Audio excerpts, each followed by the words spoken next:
Passaram saninyanya Fero mura ruapa Mitande maramuna Pamula ulava nilala kumbana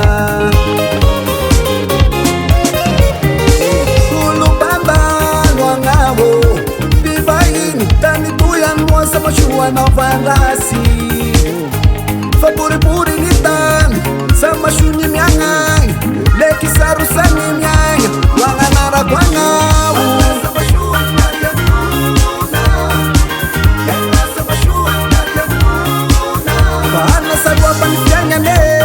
Pabita ni ngana Bitare mangareu Ye bichau sanganuna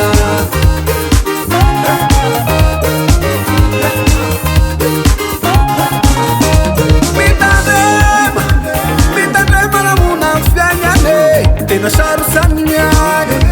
Feru ura wapa Bitare manamuna Pamula ulava nilala kumbana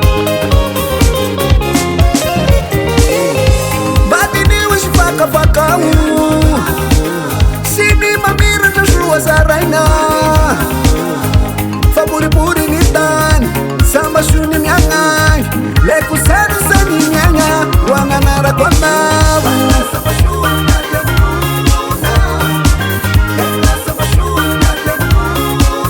Bahana salwa panifyanya ne Fabita ni ngana Mitare mangareu Ye bichau sanganuna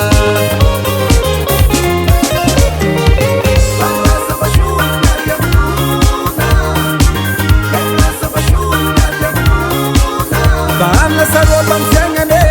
We fabita niyangana Bitare mangareu Ye bichau sanganuna